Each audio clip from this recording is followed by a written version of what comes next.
এই যে দেখেন বাঁশ, এই বাঁশের বহুবিধ ব্যবহার আছে।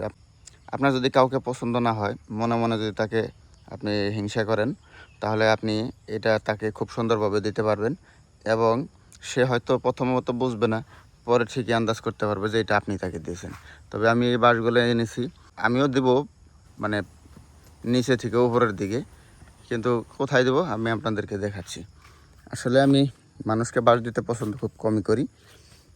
আমি বাঁশ দিই আমার মাছা, ফলের মাছা, কলার ঠোর যেগুলো, এগুলার নিচ দিয়ে বাঁশ ঢুকাই আমি। বাঁশ ঢুকাই এই কারণেই এটা যাতে ভেঙে নিচের দিকে না পড়ে। তো এটা হচ্ছে মানুষের উপকারের ক্ষেত্রেও বাঁশ, ধরেন মই বানায় যদি কেউ উপরের দিকে উঠতে চায়, সেই ক্ষেত্রেও বাঁশ লাগে। তো সেই হিসাব করলে বাঁশের মানে কাজের অভাব নেই। তবে ইদানিং আমাদের বিশেষ করে বাংলাদেশে মানুষগুলা মানুষকে বাঁশ দেয় শুধু মানে ক্ষতি করার জন্যে। তবে কিছু কিছু উপকারেও বাঁশ লাগাইতে পারেন আপনারা।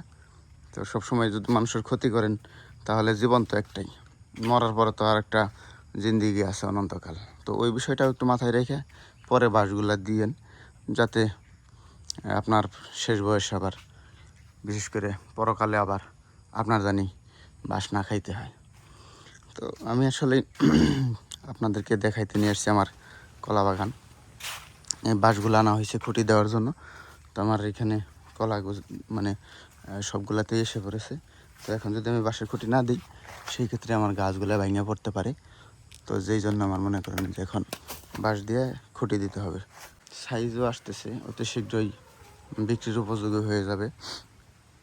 তো সেই জন্য খুঁটি যদি আমি এখন না দিই, তাহলে ভেঙে পড়তে পারে। আমার ওই সাইডে, পিছনের সাইডে একটা বাগান আছে, ওইখানে অলরেডি দু একটা ভেঙে পড়ছে। তো সেই জন্য খুঁটিটা আমার গোছাইতে একটু সময় লাগছিল, যে কারণে না হলে এতদিনে সবগুলোতে আমার খুঁটি দেওয়া শেষ হইতো। তো যাই হোক, যেটা হয়েছে সেটা বড় কথা না। বড় কথা হচ্ছে যে এখন প্রত্যেকটা কাদিকে যাতে আমরা সহি সালামতে বিক্রি পর্যন্ত রাখতে পারি, সেই জন্য খুঁটির ব্যবস্থা করা। তো আপনারা চেষ্টা করবেন বাঁশগুলো মানুষের উপকারে ব্যবহার করতে, মানুষের ক্ষতির জন্য না। ধন্যবাদ সবাইকে, ভালো থাকবেন। আসসালামু আলাইকুম।